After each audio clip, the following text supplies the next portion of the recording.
There you go. John Thomas, Psychology Today.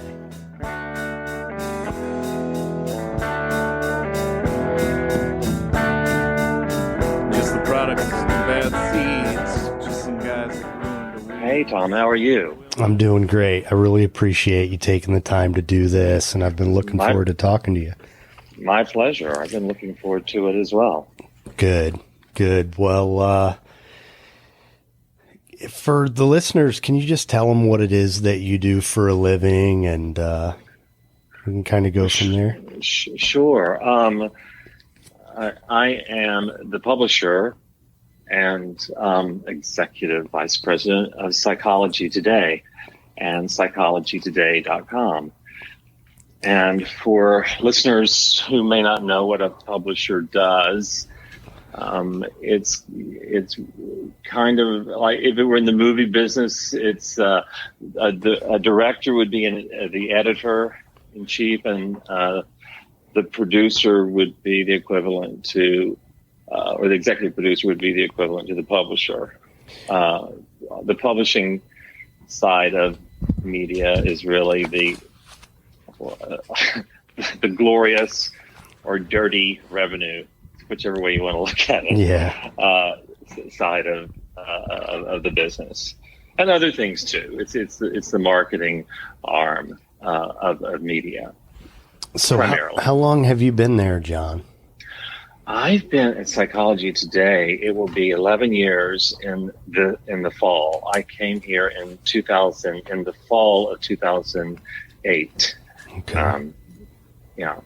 And so did you come in as the publisher? No, I began as, when I first started, I came in as the director of advertising. Okay. For the magazine and the website, and within a really short period of time, I became the associate publisher, and within another year or two, maybe a year and a half, I became the publisher. Wow. So what were you doing before, John? Oh my goodness, my career in media has been going on for quite a while. Do you want to? Longer than you would like to say? Longer than I would like to. Actually, someone referred to me, and they thought they were kind of joking, but they referred to me. They used me and dinosaur in the same sentence today, and they thought that was hysterical, and I wanted to punch them in the face. I bet you did. Is my right, and I think they were joking. I hope they were, but I don't think it's all. Well, let's go back a little further. Where'd you grow up?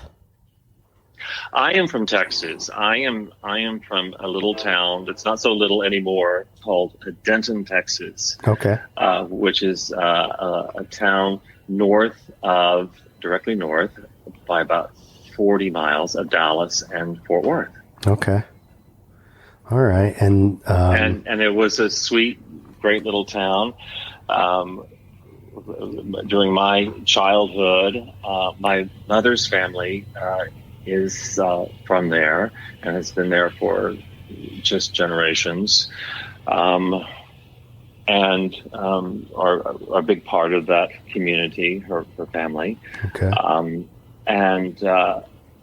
And it was a great place to grow up. It's grown tremendously since I was little. And as I say to my siblings, when I go back, it's kind of charm free now. I mean, there were great, things about a small Texas town that once it becomes, you see stores that you see everywhere around the country, and gone are the, I don't know, Piggly Wigglies.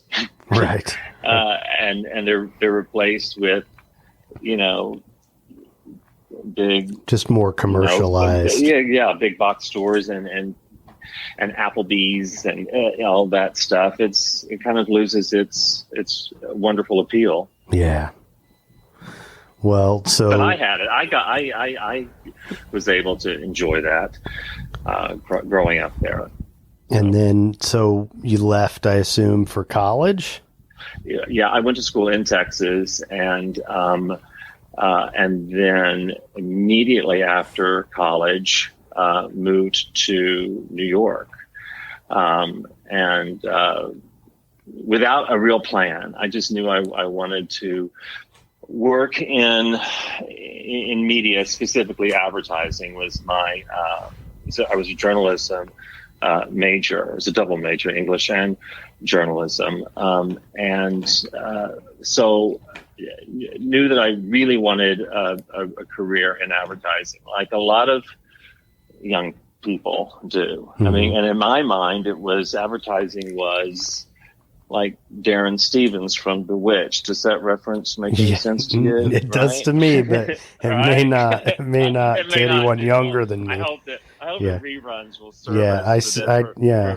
for that reference. But that was, and funnily enough, it's something I knew even as a little boy. Like I kind of knew how advertising worked, and I knew that was something that combined a lot of different elements of things that I enjoyed. Whether it was knowing I would probably be good at business, and there's also a kind of a exciting theatrical showbiz part to advertising, right? Yeah. And there's music, and there's sexiness, and I mean that in the market. Maybe I mean that in a lot of different ways, but really in the marketing sense of that word. And so it had, like for a lot of young people, it had its this appeal that I knew I could somehow fit into that into that world. And so I moved to New York right after college, and got a job at Doubleday Publishing, not wanting to work for Doubleday especially, but they had their own in-house media department, their own in-house agency. Okay. And so I became a media planner, and it was really crunching numbers, and it wasn't this Darren Stevens life that I had kind of longed for and dreamt about and anticipated. It was crunching numbers, and I really don't like crunching numbers at all.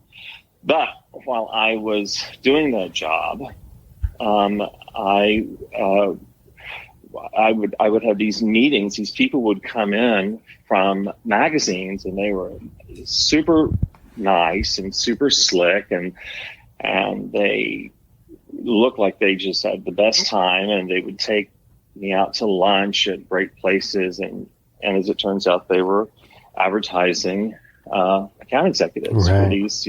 Every magazine under the sun would come in to Doubleday, but to sell me advertising for the Doubleday book clubs, which were like the names of the book clubs were things like Ecstasy Romance and like Military Book Club and what. They were like 10 different book clubs that Doubleday owned. So that was my job.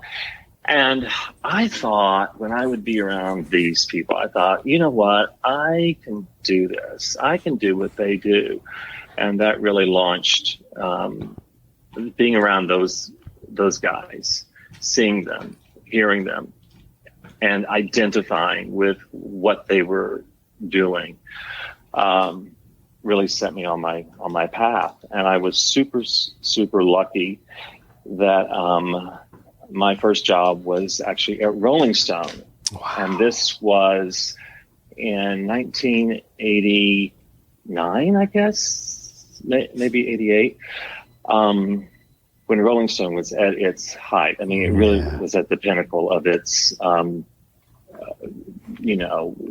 bigness and its success, and nothing was better. Nothing was more brilliant. Yeah, it was before Spin, right? Before Spin. Mm-hmm. Well, Spin actually plays a part in this story, because I'll get into that. But way before Spin, So I started at Rolling Stone, and it was a really tough job to get. I was just a kid, and they were talking to. There was an opening there in their advertising department, and they were talking to people. I remember all this like it was yesterday because I still look back and think, I really was at the right place at the right time, surrounded by the right people. They were talking to people from GQ and from Esquire and from all of these, big deal magazines, these people that were established. And so that was my competition. And I was this kid, and I really gave it my all and did great at the interviews, did terrifically well until the very last interview. And I really went in. This is a lesson from my life. I went in and I had done so well with these interviews, and I gained this false sense of I guess, security about it. Like, oh, I've got it. It's in the bag. I'm going to get this. I'm this young guy, but I'm going to get this. And I didn't fully prepare for this one last presentation I had to do for them. Because, again, at this time, in the magazine world was really different than it is now. It was at its height. It was extremely competitive. Magazine jobs were coveted.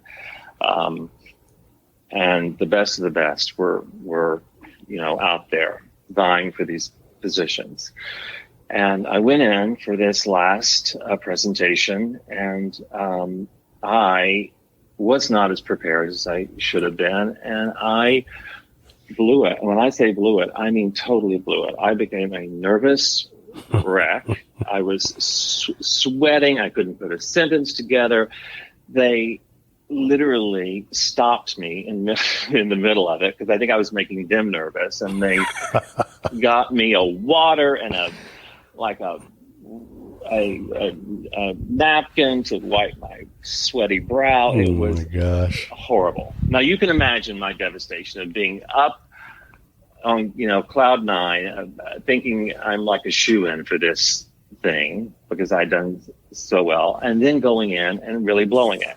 Mm-hmm. That night I went home to my little apartment on the Upper West Side of Manhattan, and in my devastation, what am I going to do? What am I going to do? And I was taking out a contact lens out of my eye, and to make matters worse than they already were, the contact lens fell into the toilet. Now, this story is literally going somewhere because it becomes this magical moment of redemption. So my contact lens falls into the toilet, and I think, this can't get worse. I blew this opportunity. I'm going to have to go back to this job. I can't stand it at Doubleday, crunching numbers. I just, this is not a good scene. And I look down, and this contact lens is floating on the very edge of the water. It had not gone down the drain, so to speak. It was there. I could salvage it. I grabbed that thing out of the toilet, literally, washed it off completely, put it back in my eye, stayed up all night long, and redid this presentation. And I remember the presentation too completely. I did this thing where the market of Rolling Stone delivers you the entire pie, not just one slice of it, where the Rolling Stone audience was men and women and the full complexion of a complete demographic that any advertiser would want. I stayed up all night long and did it. Went to an all-night bakery in Grand Central Station and got an actual pie and delivered it, unannounced to the doorstep of Rolling Stone the next morning. Left it there with the presentation that I'd worked on all night long. Left it there and went to my job. And I did that, not thinking, okay, this is going to get me. This is going to undo, my horrible performance at the final presentation. But at least they're going to know that I'm not some loser who just gave up and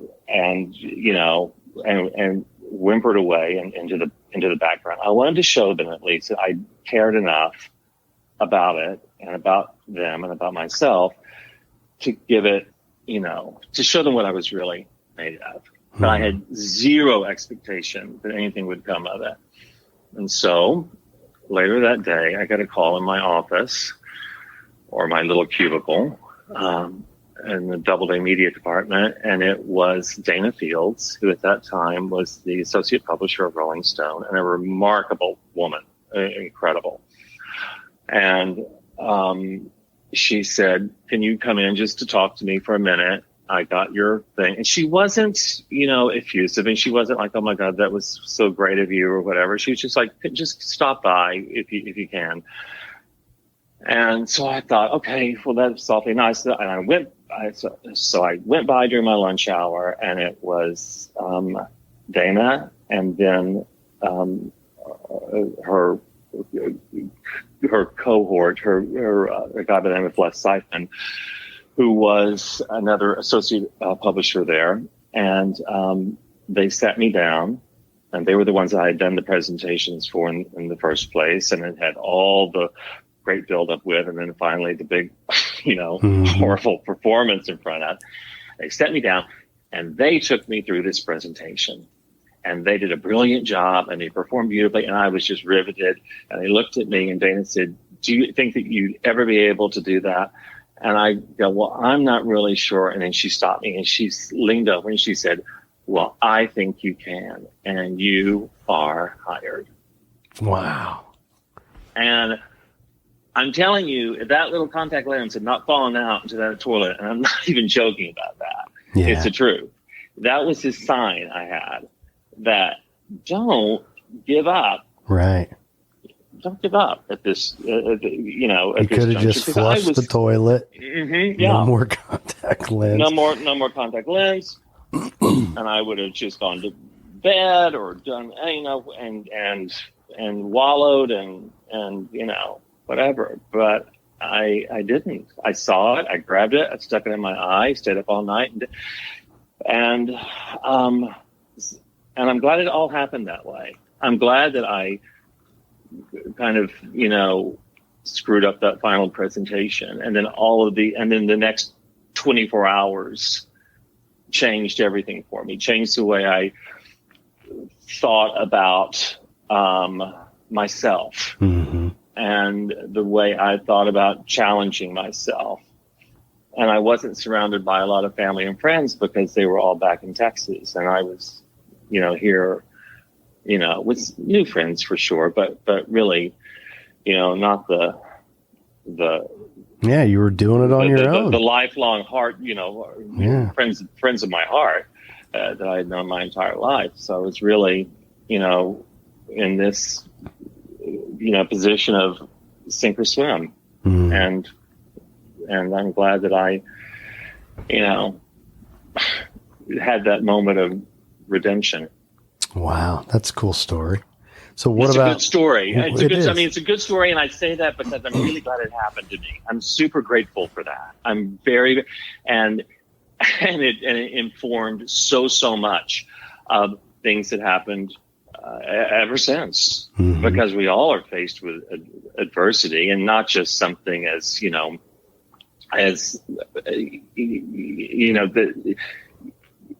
bigger things than that have happened to me. Yeah.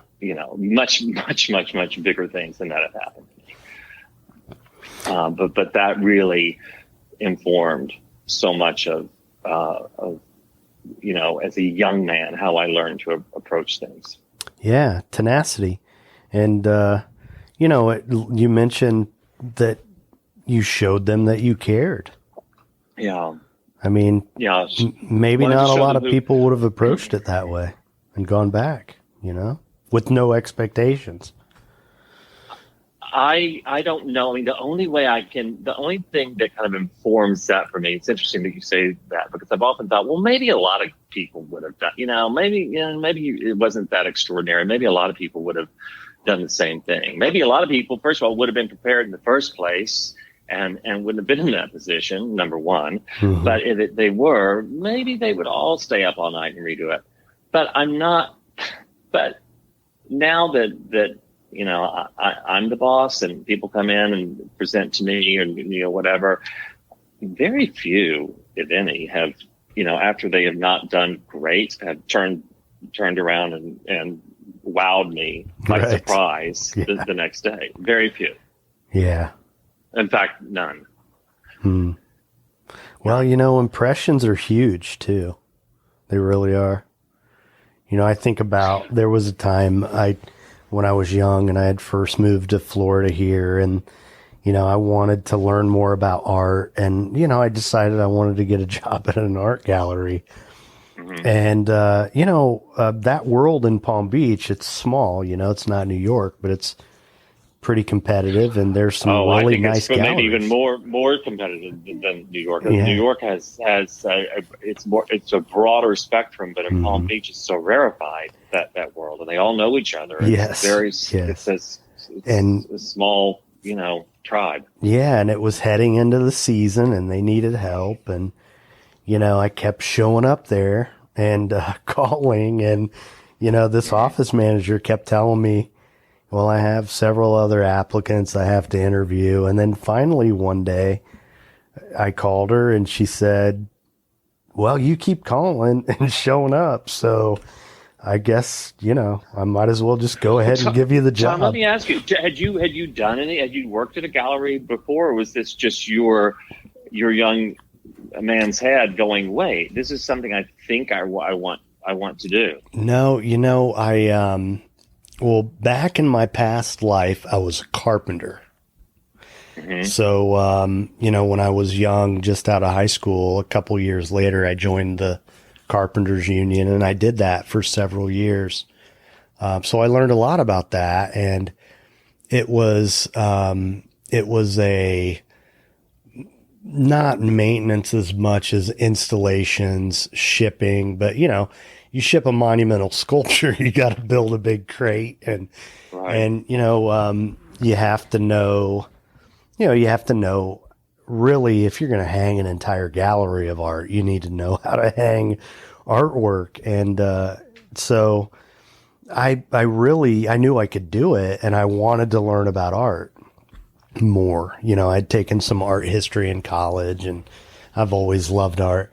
So yeah, it was the kind of thing where, I mean, it was probably the best gallery over there at the time. And, I don't know how well you know art, but, there were, Hans Hofmann and, Yeah. Dubuffet and you name it really. I mean, there were Picassos that I handled and, but, a lot of the artists that aren't anywhere near as familiar as a Picasso My great uncle, as an aside, you asked me how much I maybe no more than the average bear. My great uncle, who he's dead now, but a world renowned abstract expressionist, studied with Hans Hofmann. So I know all about who Hans Hofmann. was it? Do tell. His name is Myron Stout, Okay. and you can look him up and you get a more succinct kind of profile on his work, but he was remarkable, and MoMA has his work, the Guggenheim, the Whitney, and he's represented, I think, still by Joan Washburn. Wow. So I have a real appreciation for that, and also an understanding how the art world works, Mm-hmm. and which I think a lot of people would be surprised at how all of that. It's really it's a tricky business. Mm-hmm. Is it STOUT? Uh-huh. Okay. At my desk, I have a big copy of, I'm sure you've seen it before, the art book. You know what I'm talking I have about? it in my office. Yeah. I actually have one in my office somewhere. I pulled it out to see if he's in there, but he's not, But Right. when I had that job, what I did is I bought the smaller, there's a pocket version of that. And if you're not familiar with this book, it basically has a good example of lots of different artists. It's in one good example for Right. all through the alphabet. But it enabled me to, work in this gallery, and the owner could come in and say, I want the Hoffman over there. And I would know what he was talking about, and got to the point where, I could recognize a lot of different artists. And I really, I love that. That was a good experience for me. It didn't last terribly long. It was shortly before I got into the addiction treatment industry, but it was a cool experience. And yeah, something I think I'll never unless you're forget. the gallery owner or the representative, that it also, in terms of money that you can make, can be challenging. Yeah. If you're on the periphery of that business. Well, and maybe sales in some cases, but they're high end pieces, and every sale's a really big sale, and Every sale's a really big sale, and so again, if you're a commissioned salesperson, but really the gallery owner, because they're Right. God, it's so large. I mean, that's the Yeah. thing that most people don't know is that the a painting is $1 million.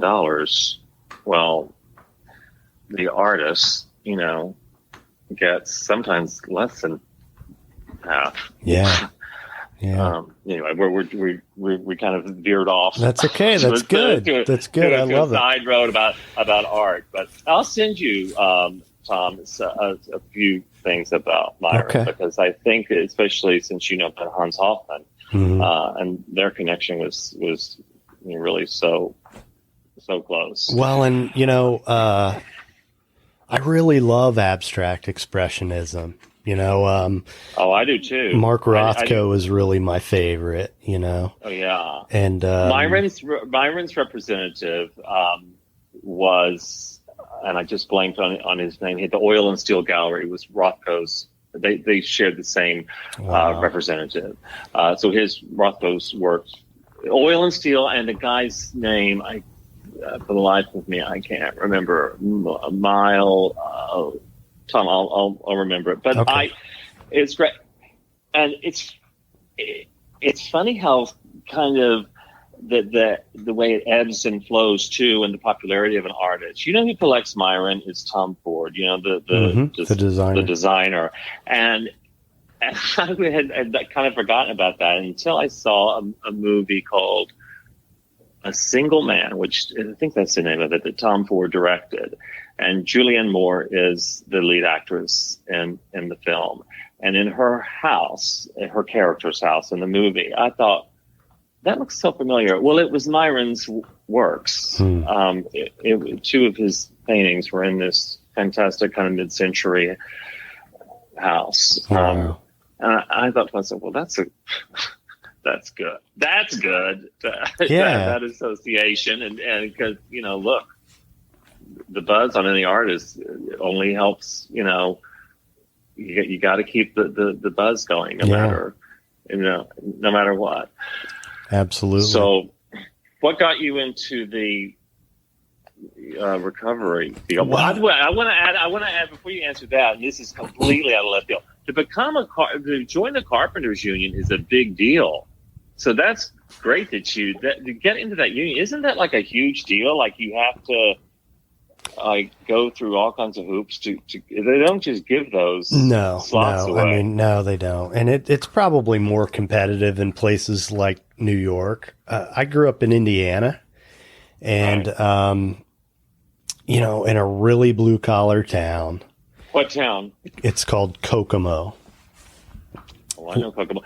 One of my favorite towns of all time is actually in Indiana, and it's Columbus, Indiana. Do you know it? I do know it, but not well. You should go there. It's the architecture in that town is unbelievable. I have The been there. architecture It's been a long time. It's the architecture in this little Indiana town outside of Indianapolis is unbelievable. They have a house there called the Miller House by the Miller family. It is this world-renowned house. Every architect in the world studies, designed by Saarinen. Okay. Saarinen. and it's phenomenal. It's Wow. absolutely, and it's one of the many architectural masterpieces in this little. I didn't know that. I mean, there are some pretty interesting things about Indiana if you get around a little bit. There was a Shaker community there at one time, and lots of little interesting stuff. But yeah, there's those big cows in the airport. Those big. Yeah. Oh, I know, right? Well, my hometown's known for the big cow in the park that's stuffed, that supposedly the biggest steer in the world lived there at one time, and that's we kind of stuff like a taxidermy cow. Like, yes, yeah. Oh, it's enormous. I mean, it's like it's taller than you. So yeah, the Herman Munster of cows. Yeah, we natives joke about Old Ben. It was his name, Old Ben. That, and there's this enormous tree stump that's in the park that, supposedly the world's largest sycamore stump. So yeah, it's not a huge town, but 50,000 people maybe, but the cows are big and the tree stumps are huge. The cows, at least at one time, the cows and the tree stumps were really and big. it's really stuffed. Yes, and it's there in the in the city park. There's a little section of the city park where they have it on display in a covered building behind glass, and then nearby. I was going to say that they don't leave Big Ben or whatever out there in the elements. No, not at all. I don't want that. Now the sycamore stump actually grew somewhere else, but they moved it there. It's huge. I mean, you can walk into it. It's probably similar to a redwood. I haven't been there. I'd love to go there someday, but the redwood forest. Yeah.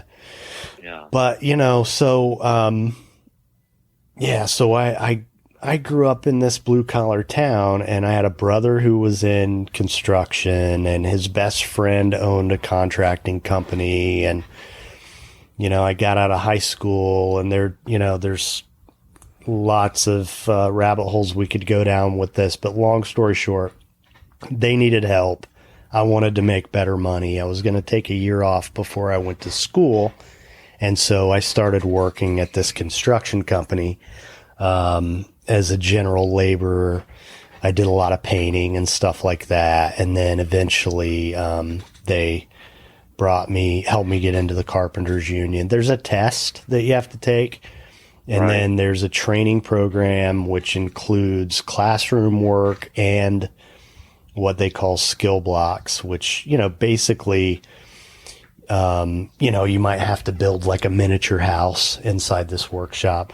And the first project that they made everyone do, and I'm sure this is pretty universal, but you had to build a set of sawhorses with only hand tools.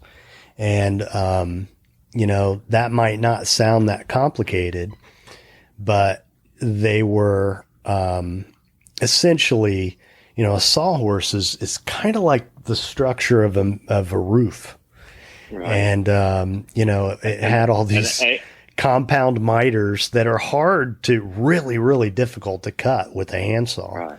And it was really a way to weed people out to see if you were really going to, if you were really interested. That you could do it with the precision that you need to make that mitered edge or corner or whatever the right term is. Yeah. Yeah. So it was pretty difficult, but so I did that, and I was, in the fourth year of a 4-year apprenticeship, and I grew up.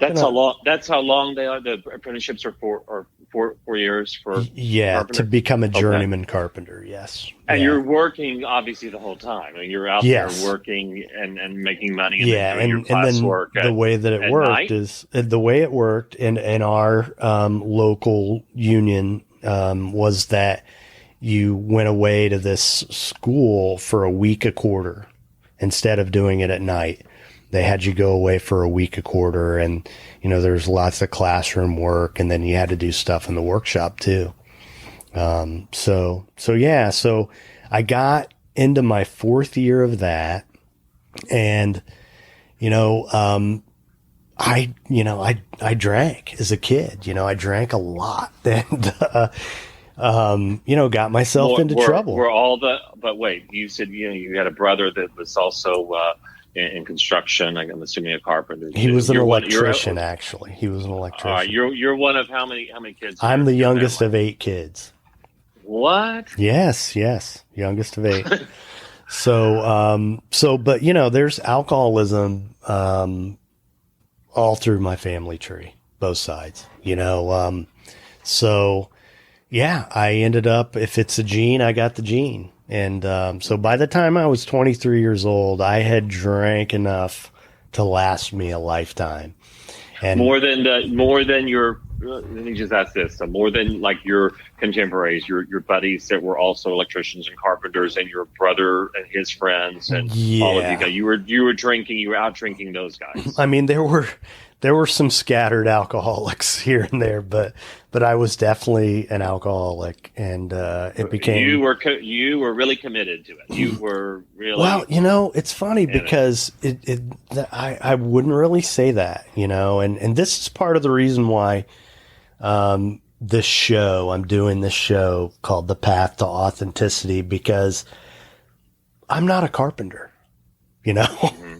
I'm not, but I grew up in this environment where, I didn't have a lot of ego strength. I didn't have a lot of self-esteem. Wait. I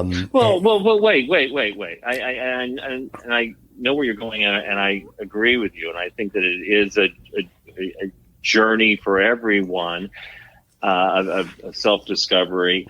And the reason I say that is that, as a young man, a lot of this probably came out of necessity. You were out of high school, so you needed to work. You deferred. You didn't want to go to school right away, to college. So you thought your brother was already working, right? One of the 8. How many boys? How many girls? Well, 5 sisters and 2 brothers. Yeah. Wow. So you have these your brother kind of helping you get into this paying job, right? Yes, and into what could be a career. And listen, a career in carpentry. A lot of people have built great lives. Yeah. From that. So well, yeah. I don't think any. I'm kind of swaying all over here, but what I'm trying to say is I don't think any of us really begin where we want to be. No. Our authentic self is going to be. And I think, don't you think though that those first chapters that we kind of have to live through are important? Yeah, absolutely. Isn't it kind of good not to have things work out exactly as we dreamt? Well, I definitely wouldn't be here now doing what I'm doing if I hadn't gone through everything I've gone through. Excuse me. Right. But the bottom line is that there were other things that I wanted to do, and the louder voices of people around me that were encouraging me to do things were encouraging me to you're not going to make any money writing. Why don't you get a trade?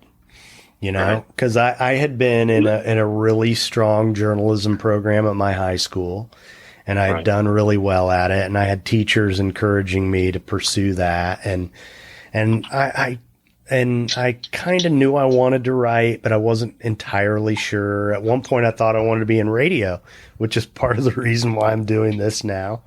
Right. But what ended up happening is I didn't go away to school. I ended up, working full time. I just always kind of had this idea in my head as a kid that all I really needed was a full-time job, and I was going to drink beer all the time and have barbecues on weekends, and I was going to have a good-looking wife, and everything was going to work out. Well, had you grown up around? Had that been the example set for you by parents and friends of parents and cousins? And yeah. I mean, it was kind of that sort of environment. It was a factory town, and people made good money, and so I didn't have huge aspirations, and there was no one saying, "No, you got to shoot higher than that." So, or people that understood your aspirations right. and could get behind it to support them. Because Right. if you have folks around you that love you, as I know your parents loved you, and aunts and uncles and everyone else, and you're, let's say, talking about being a writer, if they don't know anything about that, that would be fearful. They would make them a little like, and that's basically what. How's he going to make money? How's he going to survive? We don't, because if they don't know it, they right. It's scary. They couldn't visualize it, and it seemed like a completely foreign world to them. And so long story short, I just kind of let all that go, and then I finally did start going to school part time, and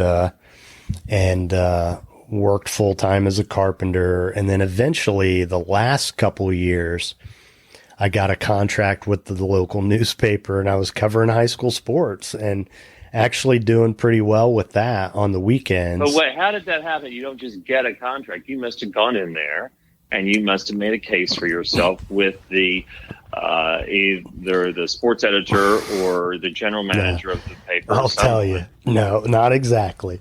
Not exactly. I had this teacher in high school. His name was John Snyder, and he was incredible. Just a really great guy, and he believed in me. And I had him for my sophomore year, I had him for a journalism class that was primarily focused on news writing. And I just, I'm someone that I never have really agonized too much over writing like a lot of people do. It's just, especially when it's, news writing, inverted pyramid. I mean, it's formulaic. It's like you have the pieces, you put it together, and that's it.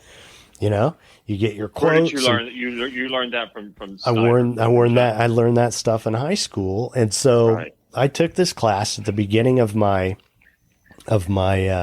sophomore year, and my high school had a radio station, and I was on it my sophomore year. And so at the end of my sophomore year, I was dating this girl, and we were walking around the school, and she wanted to be on the yearbook staff. And so she went to Snyder's classroom, and because that's where she needed to apply. So she went there to grab an application, and he's standing outside his classroom door in between classes, and he sees me, and he grabs me by the arm, and he drags me into his classroom. I said, "What are you doing?" And he said, "You're going to be a sports writer." And I said, "No." Now, how did he know? How did he know? That was the right call. That that you could do it, and that you would have the confidence to do it. And what did he see? Well, it was a class. You must have revealed something other than I can write. I can. I mean, you must have revealed this. Kind of young ambition. I don't know. Without even knowing it. No, maybe, but the only thing I can think of is, I mean, a lot of people don't realize this about news writing, but a lot of it's done on the spot. I mean, your deadline is like right now. So this class, my sophomore year in high school, I mean, it's not like he gave us homework assignments for writing. We did it right then, And I think he felt like the quality was good enough that I will say one thing, that I had an advanced journalism class a couple years later when I was a senior, and that woman really encouraged me a lot too. Her name was Ann Bingaman. But one of the things she said to me one time is, there are never any mistakes in your writing. You never make a grammatical error. I mean, you're a senior in high school. Nobody... so, I mean, I definitely had the form and structure down, and I learned how to use active verbs. I think more than that. I think you also have an ear You must have an ear. Well, they liked me, And you know. do you know what I mean? But no, I Yeah. think Yeah. that's Well, not what yeah. I mean, I think you have a natural ear. You speak well. I mean, I've noticed that from the get go, Tom. But I think as probably as a kid, as a young guy before high school even began, you were listening to right. how sentence structure, not just reading it, Right. but listening to it, and that's really how all of that. That's how great, becoming a great writer begins, is having that ear, and not just Well, and I think I mean, understanding some rules of people, grammar, but, right, right. No, it's beyond that. I mean, I won't, I love words. I do. I love words, and I love the cadence of certain sentences, and, I really love Hemingway, the cadence of his sentences. And, there's just a style that, I kind of have a feel for that kind of stuff, I guess. Right. I do. And, yeah.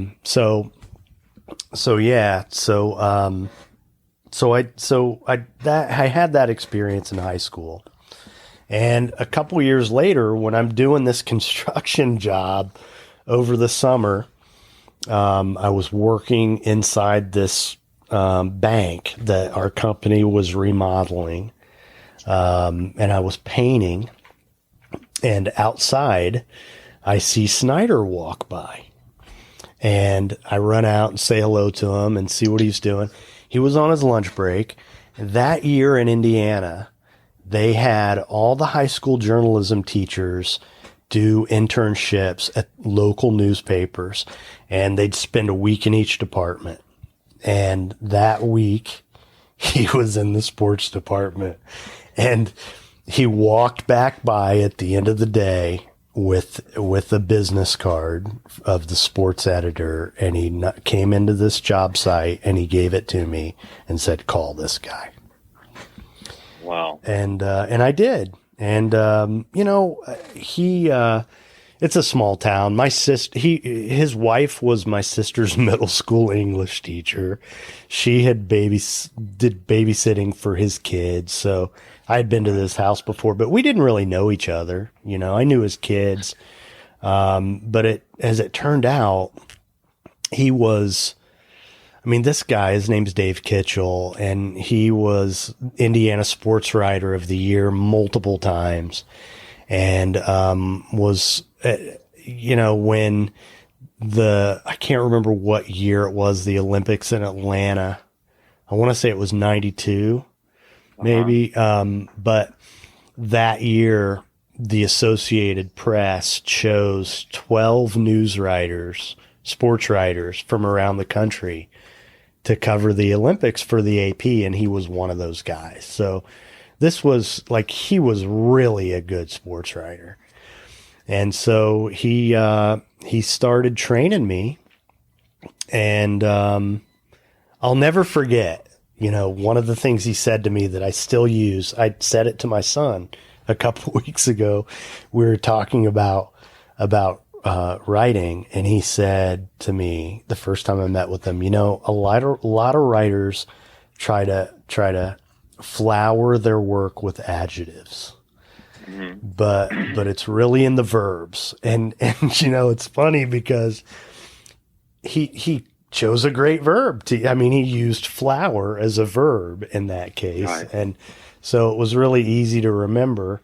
But really what happened is, he's right, by the way. He's absolutely. Yeah. And that was a lesson I had already learned by the time I got it to applies to far more than writing. Yes. But, so it got to the point after not very long, once I got the routine down, of keeping stats and interviewing and all that stuff, that, on weekend nights, football, basketball, the editor would generally cover one of the nights, the best game, and the assistant editor would do the other night.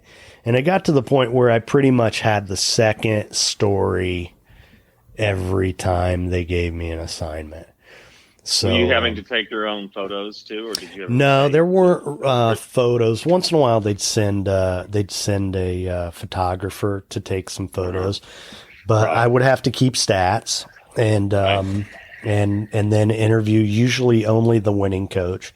Sometimes, if I had time, I would try to get in something from some of the players or the losing coach, and then I'd go back to the paper and I'd write, so it went well for me. I did well with it, but it was And like you were good with the pressure. Because Yeah, that yeah. timeline, it doesn't wait. I mean, the clock is ticking. Yeah, yeah. When Yeah. you're from, you can't overthink too much. No. Did you play sport? Did you play sports? I played in, baseball. I played a lot of Right. baseball, a little bit of football, tiny bit of basketball, but I was a baseball player in a basketball state, Okay. Yeah. Okay. So, but yeah, so, what ended up happening is that I was really miserable in my job as a carpenter. I was unhappy. My life wasn't going the way that I wanted it to go by the time I was 19, 20 years old. And I started to self-medicate with alcohol. Really. That's what I did. Right. I just went into a depression. And it escalated over time. It got worse and worse to the point where, it might sound a little dramatic, but I came pretty close to drinking myself to death. And I had a sister who... Because you were drinking every day. I was a binge drinker.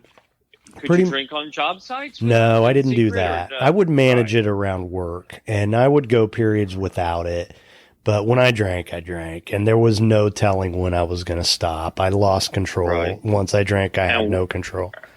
And you were drinking hard liquor, or All the above. just tons of All the beer, whatever. wine, and whatever. Toward the end, it was a lot of whiskey and stuff like that because I wanted to get there fast, But and yeah. you had drinkers around you. So you were able to get away with a lot of this without too much alarm because it was what guys did. Yeah, absolutely. In your peer group and family and Yeah. whatnot. So it wasn't like this, No, it was rare it was a party in town too, Right. it was, and it was, it was a family, and I don't say this.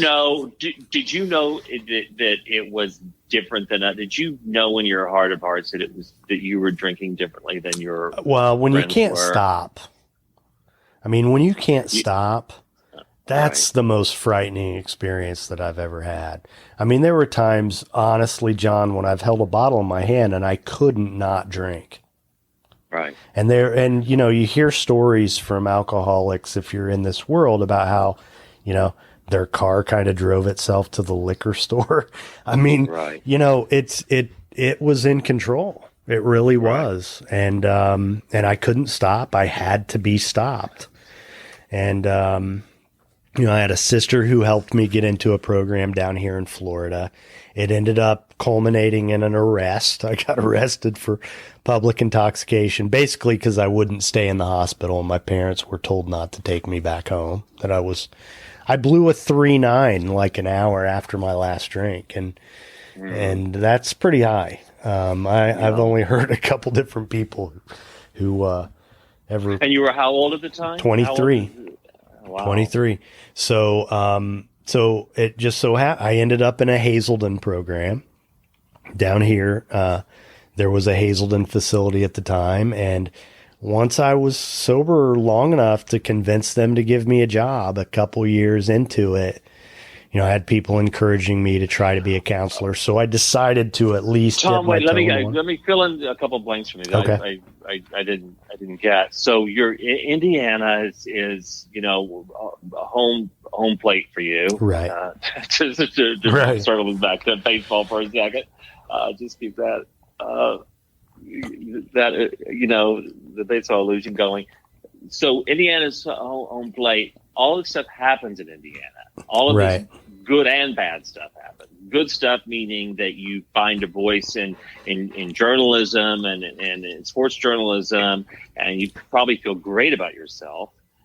when you're doing that. I would Right. imagine. I'm Yes. sure that there's a certain pride and the beginning of this self-actualization Yeah. and feeling probably authentic.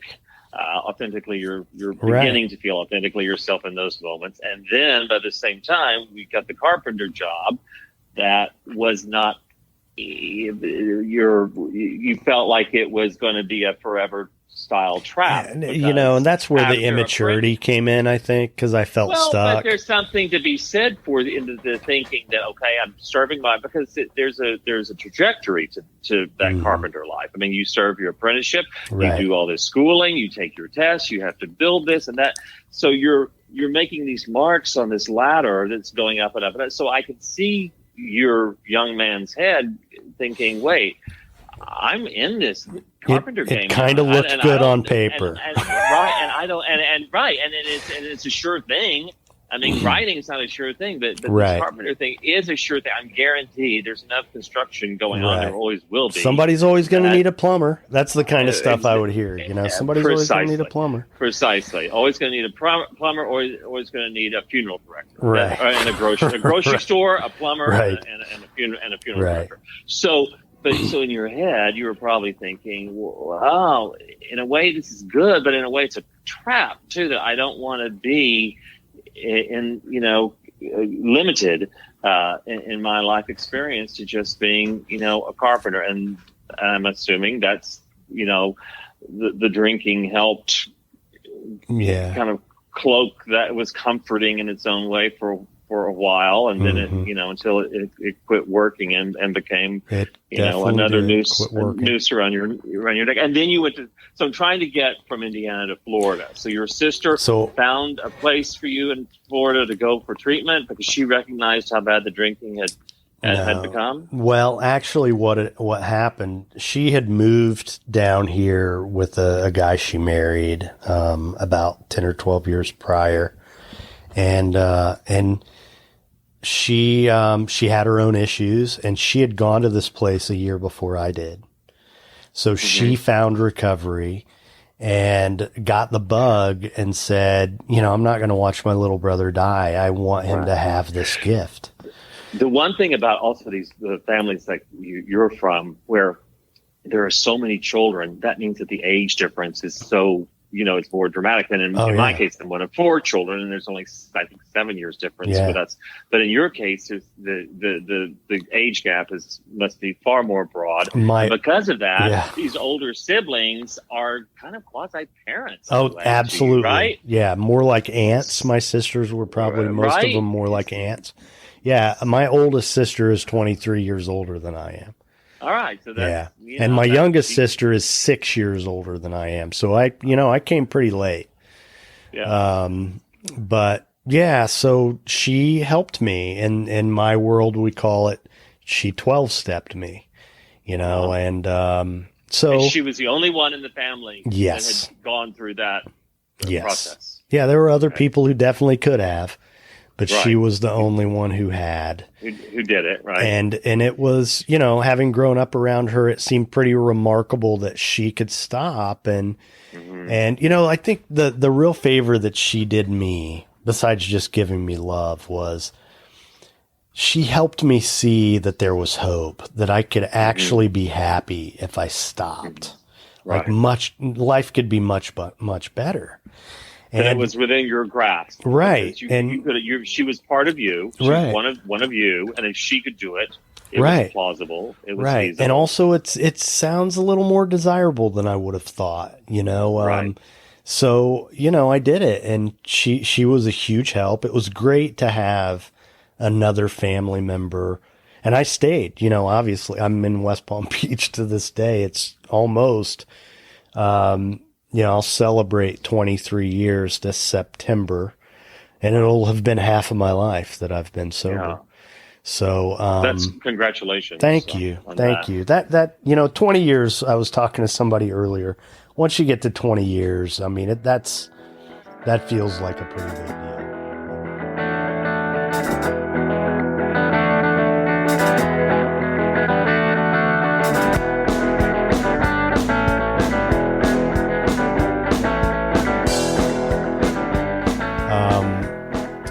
where's the meaning? You and I have talked about this before, that, for me, what really made a difference was I knew I wanted my life to mean something. And the problem I was having when I was drinking like that is I felt like my life didn't really mean anything. It wasn't going anywhere. It didn't matter. And I wanted it to matter. Mm-hmm. And so that's what I found that in recovery, Let me ask you, when you would drink, though, in those moments of, being high on booze, did it become fantastical? Did you fantasize about the life yes, this ideal life? Did you have these moments of just kind of overblown, like, look at me in my mind's eye, how great I am? Yes. Well, there's a little right? That, I had this BS romantic narrative going on with myself where, I mentioned Hemingway earlier, he was an alcoholic. I mean, he drank a lot, and, so I kind of romanticized it that way. But there are many young men who romanticize Hemingway. Absolutely. And Fitzgerald. Yes. I think it's like a rite of passage. I honestly do. I think that's, to a lot of young guys, especially, Fitzgerald and Hemingway and Steinbeck was like their Taylor Swift. Yeah. Well, and, I will say this, that I knew at a very young age that I didn't know how, but I knew I wanted to help people somehow. I knew that I had that in me. And what has happened with my alcoholism, and this is what I believe about our wounds. That's my wound. And that's, once you're in touch with your wound, and, then you can use it to help other people. And for me, in the beginning, it was my alcoholism, but, it's something that I believe pretty strongly, that a friend of mine says. He was a IV heroin user from New York. And he would say, I wasn't sticking a needle in my arm at 13 years old because everything was okay. And, I wasn't drinking in middle school because everything was okay. Now, it wasn't as, I don't want to paint a terribly dreary picture, but I wasn't okay. That part. I didn't know that you were drinking in middle school. I mean, that part of the story, yeah. I mean, I either didn't hear. Well, no, I didn't say it, but the truth is, I don't even remember how young I was the first time I drank. I really don't know. I mean, it was that young. I always had access to it. It was always there. Well, Tom, as a journalist, you kind of buried the lead. I mean, I did. You're right. You're right. You really did. I mean, you're right. Well, to be quite honest, though, and if you don't even remember how. But here's the thing. Here's the thing about me burying the lead. This is supposed to be about you. Well, I'm enjoying. I know you are, and I am too. And I just kind of went with it. I think I'm loving the Tom, the tale of Tom, the Tom saga. It's great, and it's kind of letting me in on the secret of why you're such a good listener, because I think you're really, you've been through a lot and you're sensitive to others. There's one thing about being a sensitive person, but part of being a sensitive person is being sensitive to others, not just yourself. Right. I mean, that's the big, that's the big secret of sensitivity. It's one thing to be, my mother used to say that to me, and in other ways she would say it. One time we were in the car in Texas, and I was in, I think, junior high, and I was mouthing off about something and whatever, and it's just she and I in the car alone, and she screeches her big old car to the side of the road, gravel sprays out everywhere, in this little Texas, probably little farm to market road. And she leans over in the car and she looks at me and she says, John, I want you to listen to me, and I want you to listen to me very carefully. I want you to stop trying to be interesting all the time. All you do is try to be interesting. Look at me, how interesting I am. Be interested, and I promise you, things are going to work out just fine. That's great. That's great. Wasn't that great advice? It was really great. Great. I don't know that it totally penetrated at that age, but I mean, she made her point, and it stuck with me, and it's true. And I, the thing about you is that you are, you're a guy who is, sensitive to others, and you're a good listener, and it kind of makes sense now with what you, what you've been through. In life and in your pursuits. So what made you stay in Florida though, Tom? After you you never went back to Indiana after? No. I really needed to. First of all, I wanted to live somewhere that had more. Really, a little more. Like, I wanted to work at an art gallery in Palm Beach. Right. I wanted to be able to experience things like that. And you didn't think about, hell, I'm going to pack it up and go to LA or New York? Or no, Chicago? I did. I started to think about. I miss the people in the Midwest. Mm-hmm. Which, they're probably just like Texas is a notch or two higher on the niceness scale than the Midwest, but people from the Midwest are a lot nicer than people in South Florida. It just is what it is. I don't know about that. That's true about Texas. Well, I'm a proud Texan. I still have my, I have a house in Texas, and I still have a Texas driver's license, and I'm a son of Texas, and always will be, and it's part of me. But, there's something to be said for, like in New York, when someone says something to you, no matter how crass or, kind of terse it might be, where they stand. What they're, where they're coming from, and there are no pretenses, and it's not veiled in anything. But a lot of times in places like Texas that I love, but there's the BS factor. How you, darling? Right. Bless your heart. Bless your heart, and they say the most dreadful things about you. Yeah. Things that just unbelievably horrible things within 2 minutes of you turning your back. So and there's the equivalent for places like Indiana as well. But so I at one point started to think about moving back to the Midwest. One of the like Chicago or Cleveland or somewhere like that. And I started to look around for jobs. By this time, I was a few years into my career in the treatment industry, and I had gotten a job. And I was in the marketing department, and I handled the advertising budget and the marketing plan, most of the marketing plan for Hazelden's Southeast region. So the Carolinas, Georgia, Florida, Mississippi, Alabama. Right. So I had kind of married my communications journalism background with the treatment thing. And it, by this time I had already, gone through counselor's training.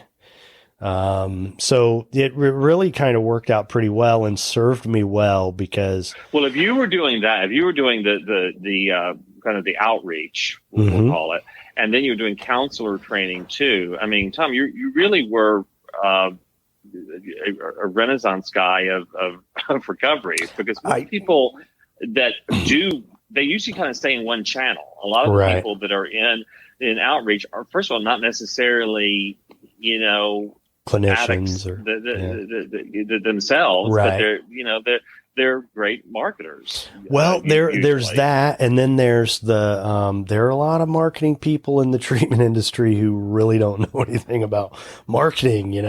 I mean, I got there, I got the job because I could write, and I started doing internal communication stuff and some, writing letters and speeches and radio spots and all kinds of stuff.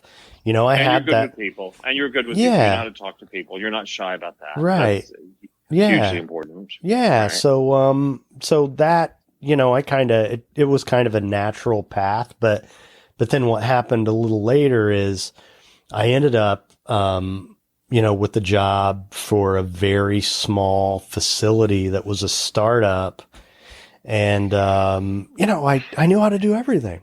I mean, I could promote it. I had a book of business. I knew how to work with guys, and it went really, really well. Is it still around, that facility? It actually just closed about a year and a half ago. And I'll tell you, I mean, this is my interesting story. One of them, I shouldn't say only, but so, I started this woman who I had worked with at Hazelden. We each had worked there for 5 years. And those 5 years overlapped by about 6 months. So we knew each other. And at that time, everybody was paying cash for treatment. People were literally, if they didn't have the money, they were taking out second mortgages on their homes to put their kids through treatment. And to the tune of $20,000, $40,000, Mm-hmm. And then there were people of means who were going to treatment. And when it came time for transitional living, for the halfway house or recovery home, whatever you want to call it, there was really nowhere nice for them to go, at least not around here. So it's like either you go home and you end up drinking again, or you go live on the railroad tracks in a place that's furnished from secondhand furniture and, not well taken care of. So this lady had the idea of, we're going to do a nice place. There are people who can afford to pay more. We're going to do it right. We're going to furnish it well. It's going to be clean. They're going to be nice homes. Mm-hmm. And so she found the property. She and another guy wrote the business plan. How long ago was this? This was 2004, 2005.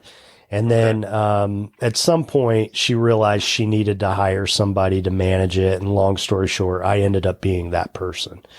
And that was in West Palm?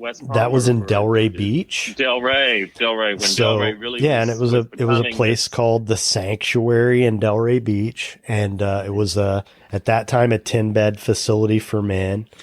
About 9 months after we opened, we had it full for the first time. And then within a year or so, we bought another house, and eventually it had about 30 beds and eventually worked with women. But what happened is she had worked for the Crossroads at Antigua Foundation prior to this.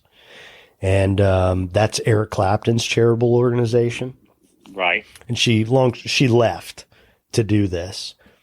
And eventually, every time that facility would have a staff member in the States, they would end up coming to see us.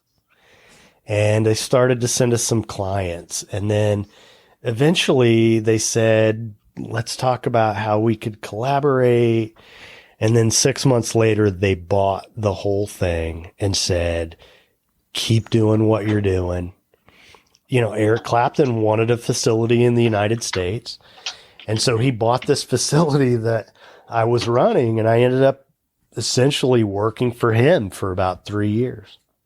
Mm-hmm. So that was a really cool experience. How was that experience? It was awesome. It was great. I got to spend time with him a few different times. Great guy. I wouldn't say that about every celebrity that I've met in recovery, but I definitely would about him. He's got a heart for helping people. That's why he's done this. Skin in the game. Absolutely. Skin in the game, and I think he's sincere. He really is. He is sincere. And doesn't have to do this. This is not. Well, here's my story to give you an idea of what he's really like. I ended up having dinner with him one night in Palm Beach. And I don't know how well you know Palm Beach, but there's pretty well. Beach A? Yes, of course. I love that place. Beach A is an incredible Italian restaurant that has locations around the world. I think the main original restaurant's in Milan. It's a real Italian restaurant. It's wonderful. It's awesome. So it's his favorite place. And so we had dinner there. And,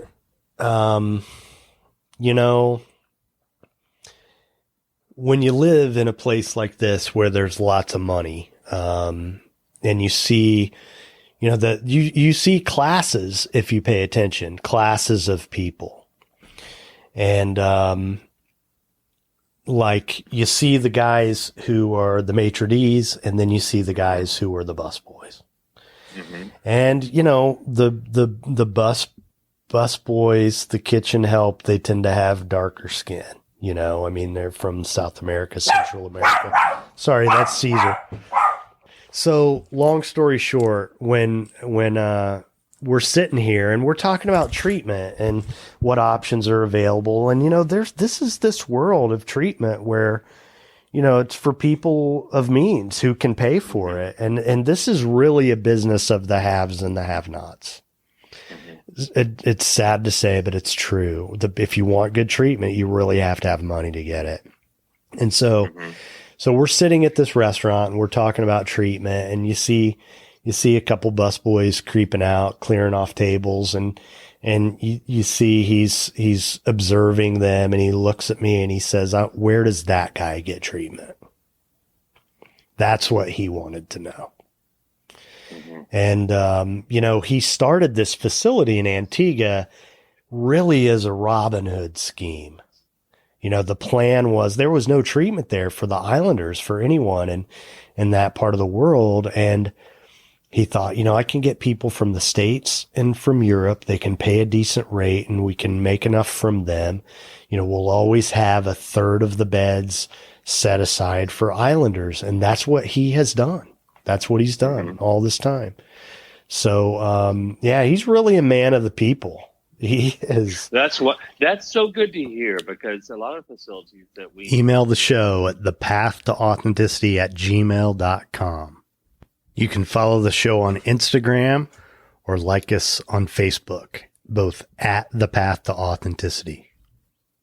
I kind of realized as I started to get into this podcast thing that, I really kind of got to be all in, that if people are going to listen to this, they're going to need to be able to identify with me and connect with me, and that I can't hold back. And so I've wanted to find a way to tell my story, but, also I don't want to, talk for an hour and bore people. So I've just kind of decided to let it come out gradually as I talk to people, and a lot of it has come out in this conversation with you. I think that's the trick. I think that's the trick to successful podcasting, in my non-expert opinion. But I'm expert in the sense that I love podcasts, and now tell me, when you say that's the trick, what do you mean? The trick is the conversational aspect. And it's kind of like a car ride with someone that, those conversations that you have in a car are always somehow, well, usually better, unless it's a really long car ride. But the conversations that you have in a car are man, so much gets exposed, so much is revealed. It's a good place to talk. It really is. Exactly. And so there's an intimacy to podcasts that if they're done in a way that's natural, and it's a conversation that is has purpose, but it's also easy. I think that makes it a joy for a listener to latch onto and kind of they're there with you. They're having that conversation with you in their own heads. Right. And that's what I get out of them. I listen to a ton of podcasts because I'm up super early every day doing things, and I don't want to be tethered to a television screen or my computer, and I can do all the things that I do and listen and get something out of it and identify or not, or think, no, they're totally wrong, and get to hear perspectives that are sometimes totally aligned with how I'm thinking, and others that couldn't be more opposing. But I never, I've never regretted. I'm trying to think if I've ever thought, oh, what a waste of time that podcast was. I don't think I ever really have. Yeah. I don't think I mean, for me, usually if it's something like that, I'm usually ending. I'm turning it Yeah, off in the beginning. yeah, you're in and out. You know very quickly. Yeah. You know pretty quickly. But the ones that I really like that I listen to are, conversations like this, or maybe funnier. I mean, yeah. not to say that we're not being funny, but there's some that's the purpose, just to make people laugh. Is that a challenge, Tom? Is that a challenge for me? It wasn't a challenge. It wasn't. Yeah. I'm accepting that challenge. We'll have to. Well, I mean, we might have to do this again, John. We might have to do this again. Why? Because there's no real. Because it's fun. Good. No, it's super fun. It is. We probably need a little more content. We probably need a little more meat on the bones. But the bones have been like super fun. Yeah. Well, so we probably should add more. The thrust of your podcast is, this authenticity thing, which is, man, that's something everyone can identify with. Everyone feels at one point or another, am I really on purpose? Right. Am I on purpose? Or did I somehow get lost? Like, where in the world is me? I'm, a father, a brother, or that, where is me? And those feelings, that angst comes and goes, certainly in a lot in our lives when we're younger. But I think it raises its head throughout life, and that's okay, because the trick is just to be able to answer it and to look at it and go, okay, well, if I do feel that way, why do I feel that way? And let me get back to at least the search for my authentic self. And that's, in my mind, learning to hear your own voice, right, and not just these voices that and also to trust it. That's hard. That can be really hard, because we're fed information all the time from outside sources, and well-meaning a lot. Sometimes they're not a lot of times they're not well-meaning, but for the most part they're well-meaning, but they are limiting, right? And it's not until, and this is a universal truth. It's not, what I'm saying is not anything new or revolutionary or I don't have some big secret here. It's just universally true, is that, listening to your own head and heart and voice and trusting it and going with it with courage that's the trick, and it brings a ton of happiness. It really does.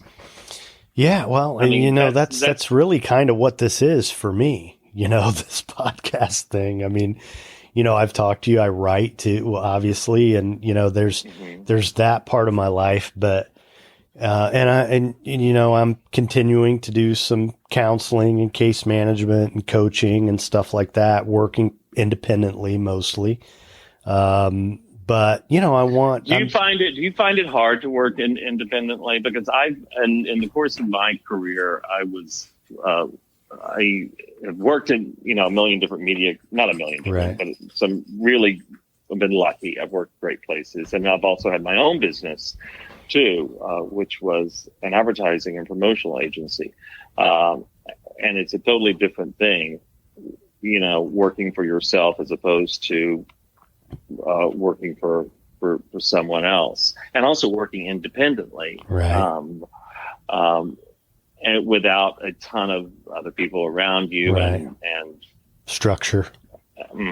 Well, structure, you can impose structure no matter where you are. I mean, you could be on a desert island and impose some kind of structure, but the exchange that comes from having, people around Right. you all day. Well, to me, that feeds me creatively too. So I've come to learn I need that. I mean, especially with the type of writing that I'm doing, interactions with people are really important.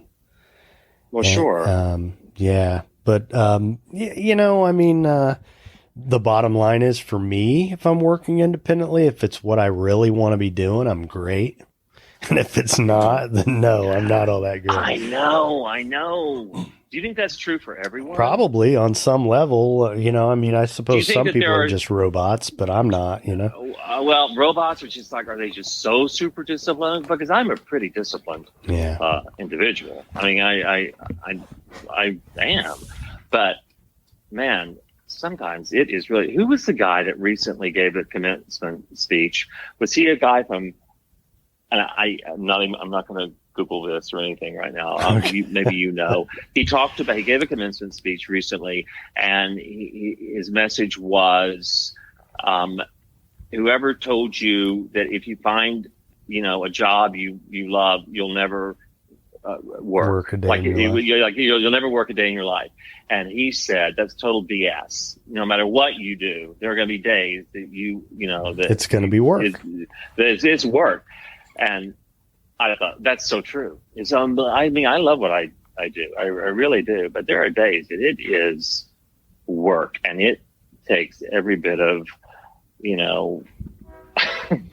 Well, I think that what's different is the motivation continues to be there. The motivation.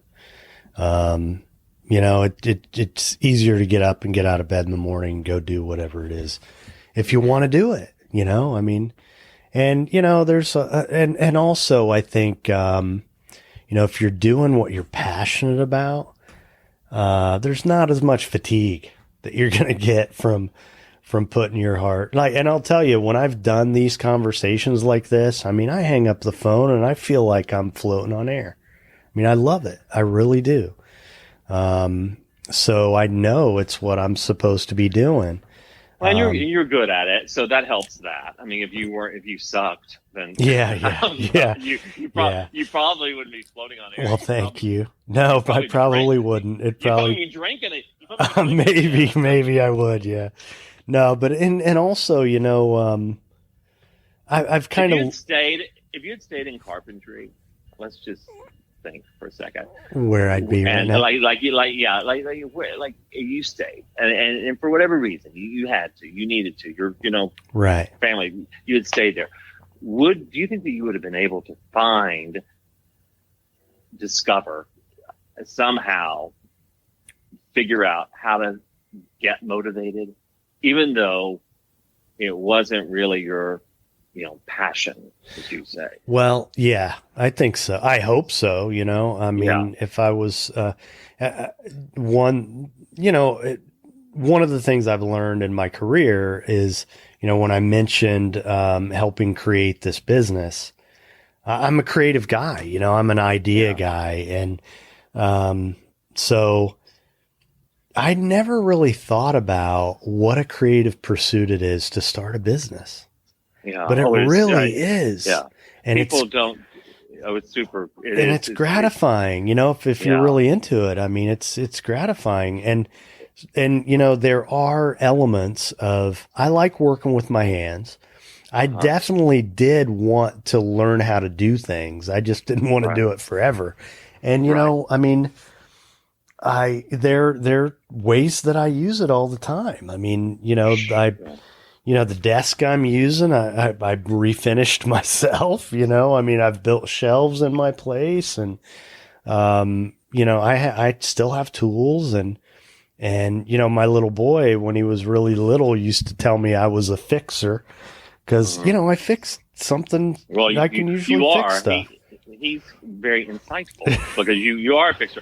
And don't you find also that it's working with your hands is there's a great, it's therapeutic, and it's calming, and it frees your mind when you're refinishing a piece of furniture, or when you're working on a project that doesn't require you to you can just kind of drill into that project with your hands, and you're then free to think about. I imagine you're thinking about who else can I get for a podcast, right. or what can I talk, or what can I write, and I don't know that those same thoughts would come to you if you were just idly sitting there, with, I don't know, a notebook trying to jot down right. ideas. Yeah, well, and that's definitely true. I've experienced that.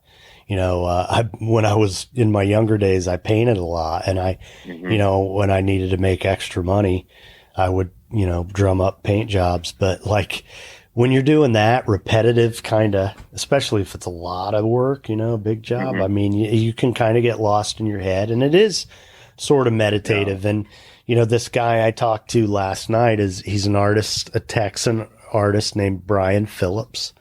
And he talked about how it's a meditative experience for him. No, you're in your own world. I discovered it when I was little and I had a paper route.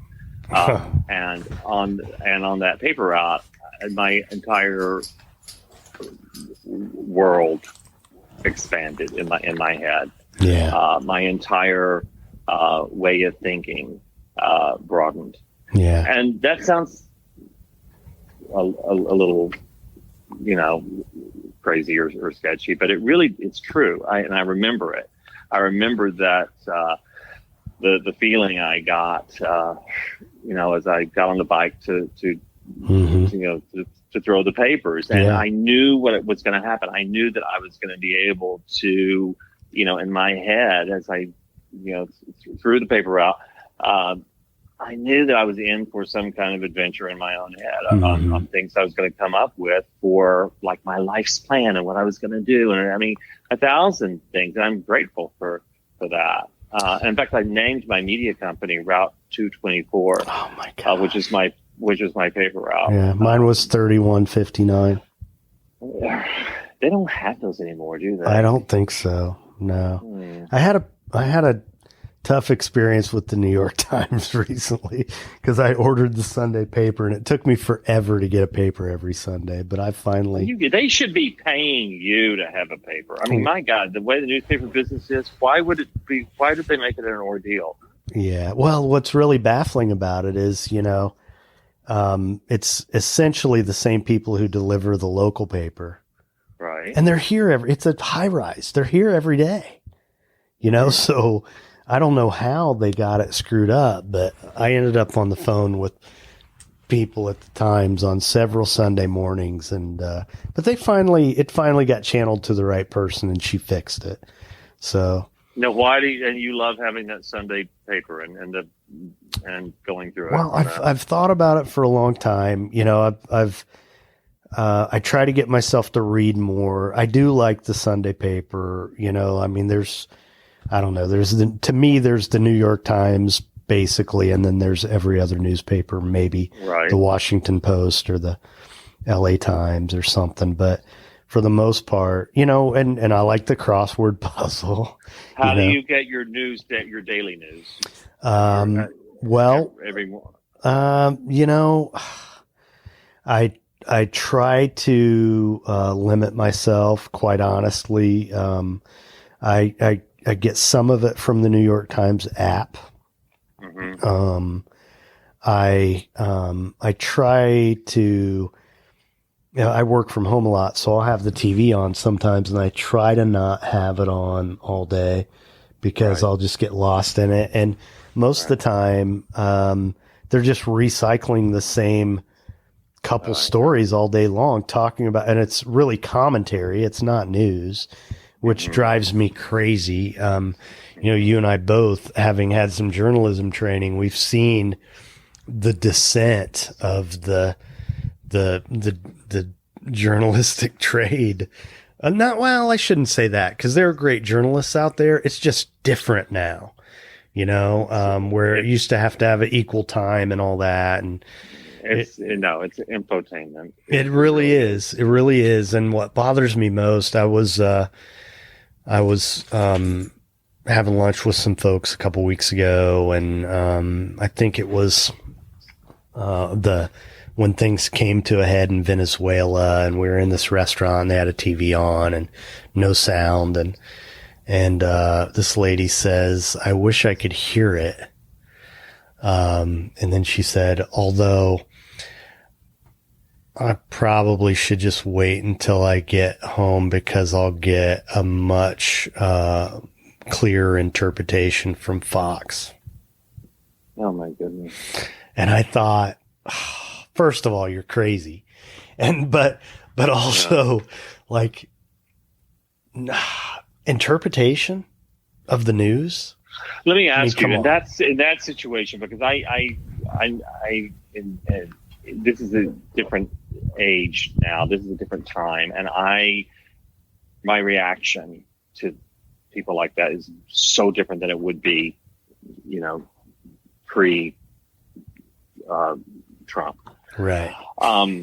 What do you talk about in the weeds? Yeah. What do you say to someone like that? Nothing. That, I mean, I didn't respond. You're wise. I mean, although I'm not sure that I could do that anymore. I really don't. Because I think that people, I have to draw a line in the sand, because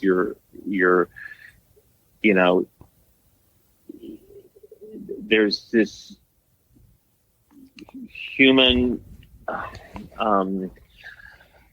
there's an aspect to living a life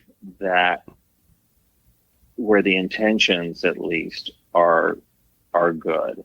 mm-hmm. And we're at a point now where, the intentions aren't good. Yeah. And it's revealed in the name calling and everything else. It's so base. Yeah. And so, well, I think you can pretty much boil it down to the fact that all the lying, I mean, politicians in general have always had this reputation of being a little slimy and telling half truths or whatever, but this is totally different. I mean, it's just a constant barrage of lies. Yeah. And it's almost a different language. Right. And so the way having had some journalism experience and being taught about the ethical side of it, and that there are news pages and there's the op-ed page. In news, you're not really supposed to express an opinion. You shouldn't, or else it's really not news, it's opinion. But, I think it is undeniable, I think, that by and large, people who enter the journalistic profession probably lean a little left. But I think they try to be fair. And that's what it is. There's a slight bias. I think that's what it is. I think it's been always blown out of proportion, because I think for the most part, if you want to be a journalist and you want to be, that, other part of the government that, helps, it's vital to a democracy, and you want to inform the people. That's really what you want to do. You're not in it to lie. You're not in it to only tell one side. So yes, there might be a little bit of a slant, but then all of a sudden, it's right. self-regulating. But then you get the other side where, okay, we need to fight that. So then they intentionally are biased.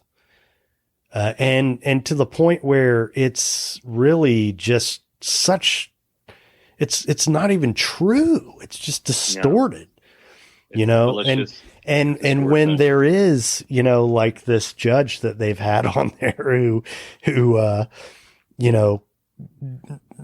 says things clearly and truthfully, it's an aberration on there when and it's gotten to the point now where, I saw something where the president today was making remarks somewhere last night. What's going on with Fox? They're having a lot of Democrats on. Well, what's wrong with that? It's not supposed to be your propaganda. That's not what it is. It's supposed to be a news station. Right. So, yeah, it's just it's really discouraging. But I think people there are a lot of sheep in this world. And I've seen it in jobs. Yes. There are a lot of there followers, and there aren't a lot of one thing I will say. There's some things that my parents gave me that I really, really appreciate. Work ethic. They taught me to stand up for what's right and speak up, even if it's not popular. But I lost my train of thought. What was I going to say, John? You're talking the sheep and that. Oh, yeah. Well, you think for world. yourself. Right. You think for yourself. That's what your brain is for. That's a huge. They gave you, first of all, they gave you a lot. Right. Your parents. They gave you lots of gifts, and I'm sure the same can be said for your siblings too. But but I know you, and they gave you they gave you a big fat brain and lots of gifts. And that's probably one of the biggest ones is this thinking independently. Right. It makes a world of difference.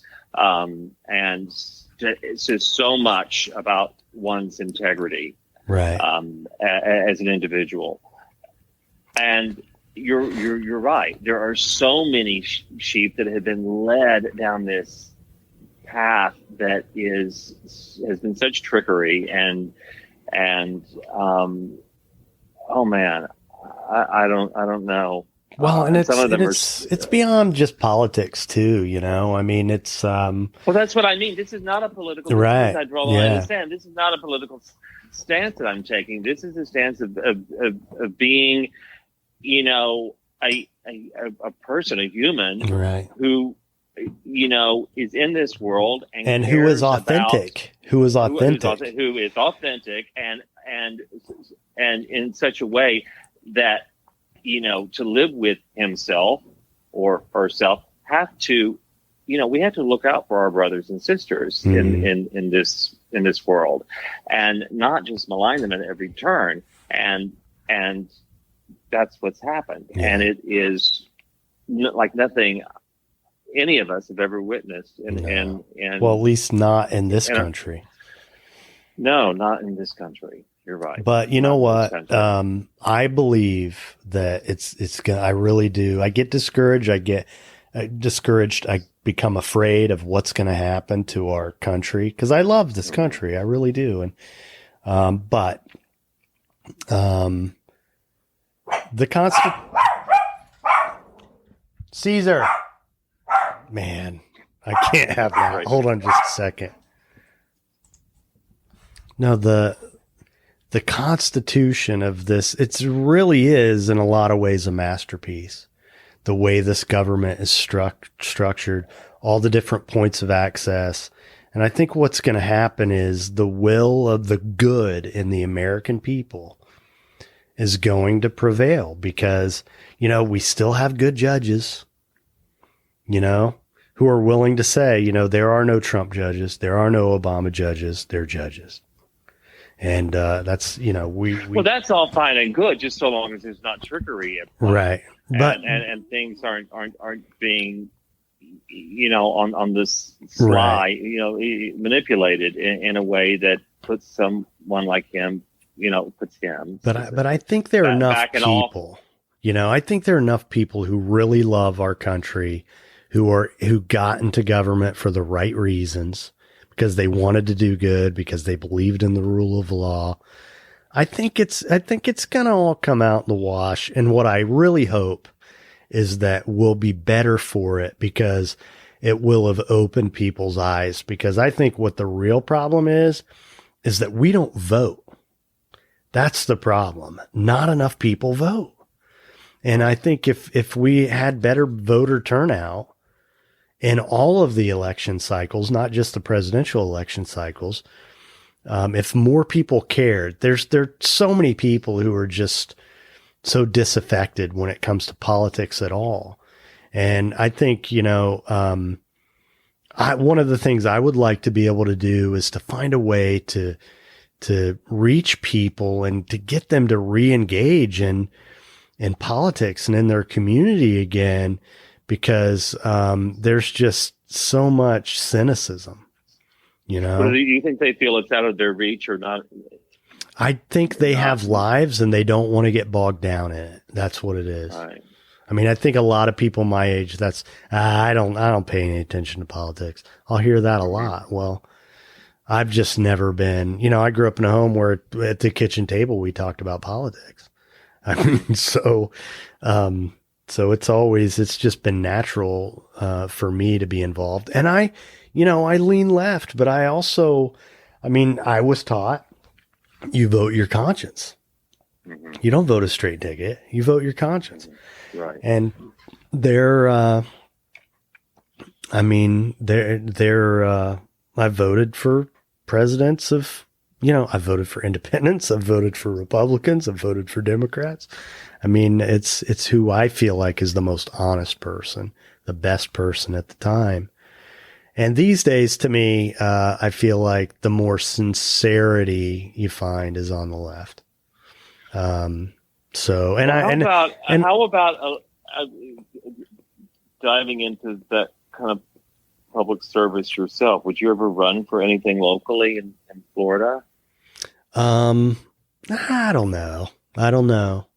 Maybe that's something to think about. I've that's crossed my mind a couple times in the last few months, especially with all this stuff going on. I don't know. If I see what my life has become is, how do I do the most good? You know, in the beginning of my career, in the beginning of my career as working as a counselor and working with clients, I felt like that was how I could do the most good.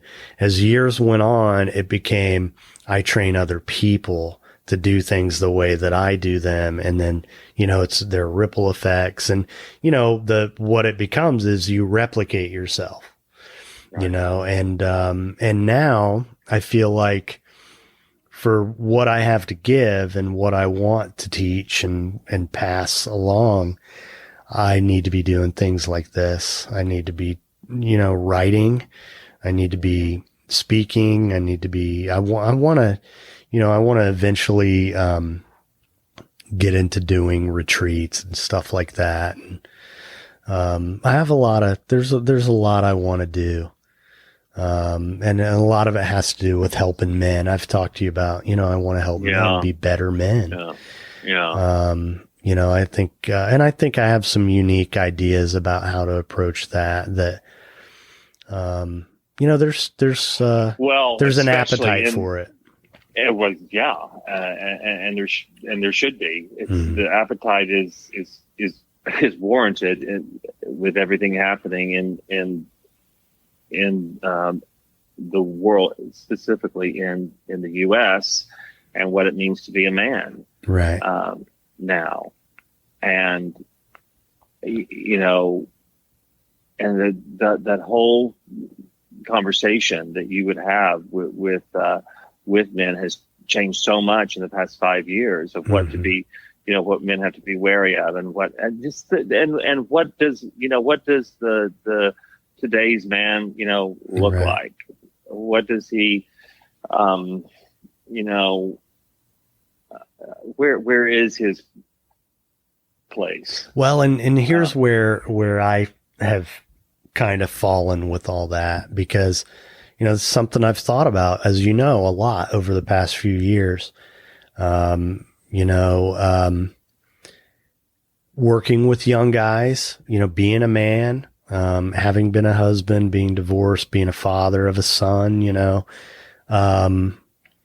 this idea of what does it mean to be a man has just come up recurringly over the years. And, working with clients and their families, we don't do a good job of teaching each other how to be men at all. And probably, women do better at that. Well, the questions aren't the same for a woman. They're not. They're not. Woman, being a woman is totally different, right? And it's impossible to compare. I guess I'm saying we're not great at teaching each other how to be good human beings in general. But we're not great because the bar is so much. Right. It's different, and in many ways it's higher, and I don't care how Well, that's and you know, it interpreted. has a lot to do with emotional imbalance and not knowing how to deal with the emotional part of ourselves.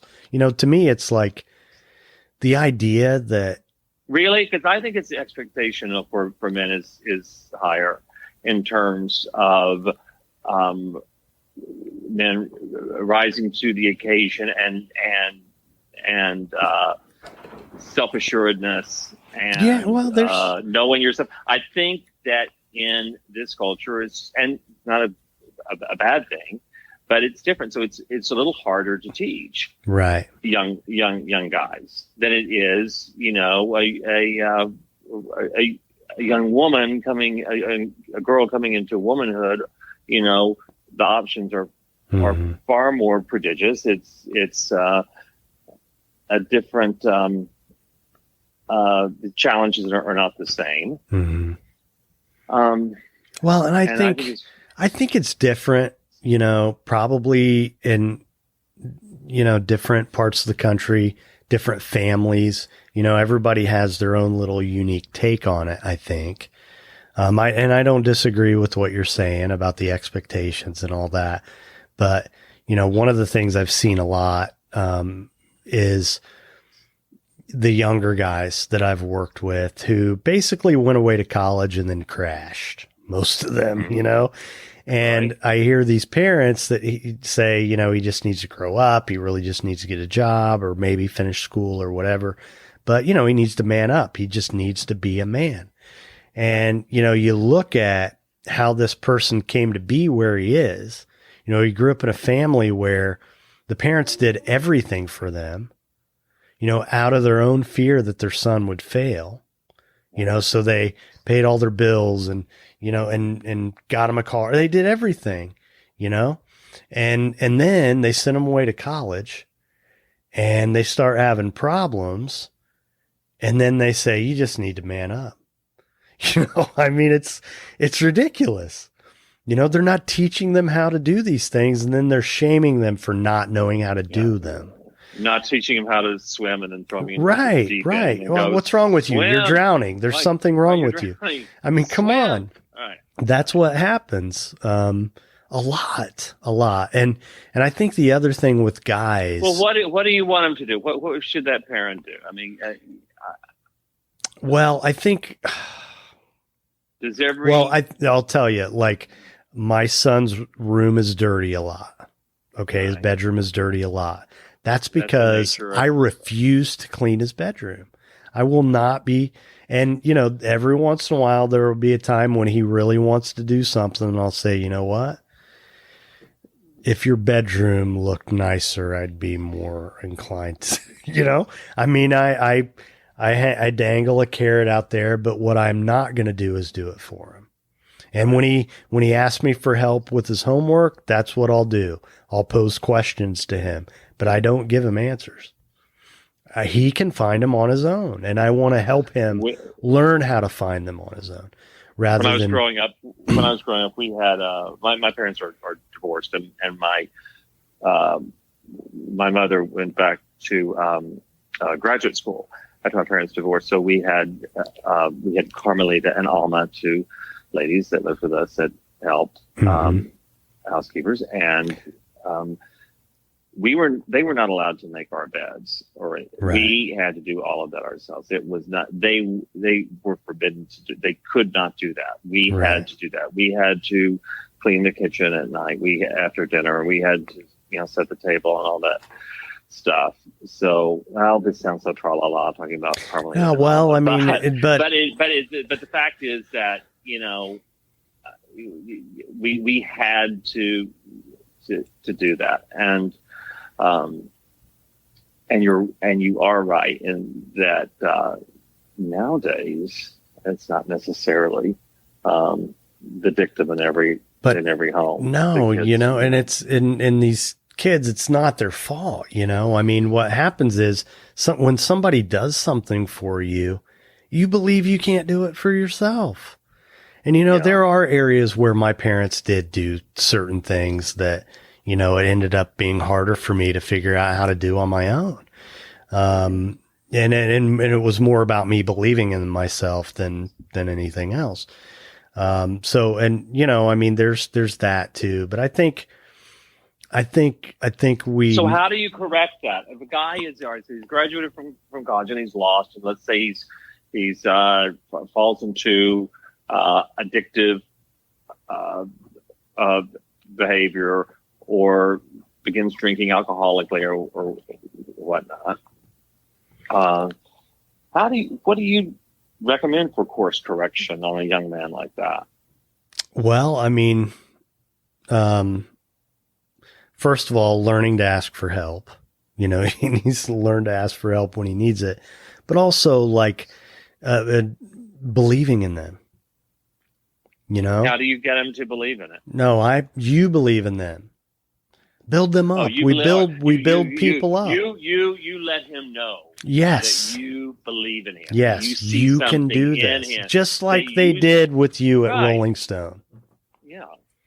That meant a lot to you when they did that. It meant everything. It was the shot in the arm. It was the boost. It was the confidence. So think about it. Think about these parents who have gone and paid for their kids to get into these colleges. Think about how those kids feel about that. They have to feel like shit about themselves when their parents, the people who love them the most, go out into the world and say, you know, I don't believe in my child enough to think that they can make it into a mediocre college. Well, they don't. So I'm gonna, you know, I mean, those parents are frustrated more than anything, so they don't really know what to say. Right. And I think that at that point that the influence does have to come from an outside. Right. But that's what I thought about when I heard that story, was those kids. How do they feel? What's the message that they're getting from their parents when that happens? You know? So the message, I believe in you, is how you begin. I think that's important. And then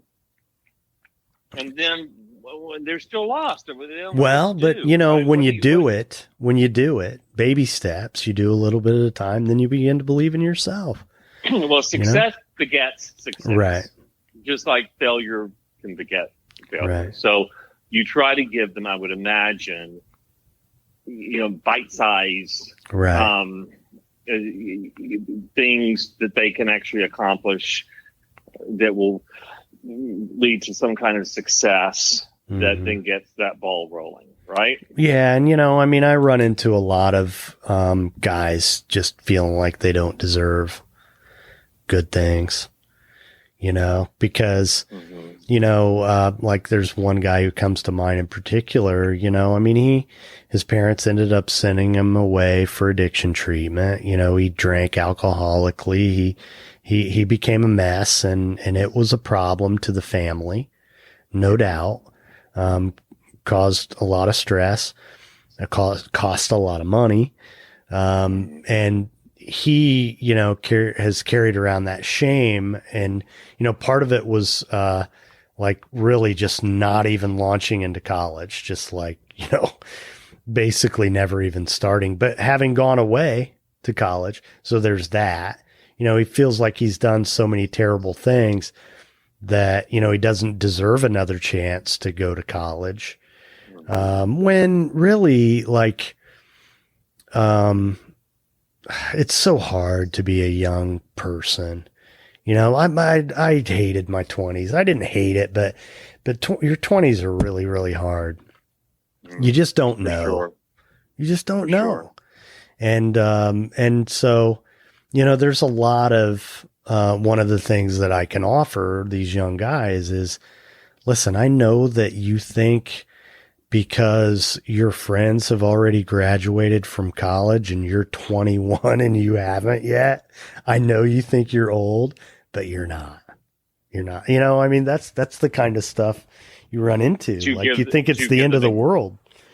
Yeah. Do you give them examples of big successes? Because there are examples out there. Yeah. Well, you know, and they're pretty easy to see all around them. You know, most of these people who do this kind of work that I do have had similar experiences to mine, and they end up going away. Some of them don't go to college until they're in their 40s and end up with master's degrees, you know? So, Yeah, there are plenty of examples. But still, when you're stuck in that place in your head, nothing's going to Well, the convince you. examples, can bring hope. That's the They thing about can. an They example of somebody. Just look at it this way. I think it was, JC. This may be a totally, not a fact at all. I may be a bad fact, but I think like J.C. Penney was 50 something years old before he really had any success at all Mm-hmm. as a retailer. I think it was him. It may have been some other big deal retailer. Yeah. But so there are examples, and those examples can really bolster someone who's in the depths Yeah. of this despair. Like, I'm never going to be anything. I'm never going to,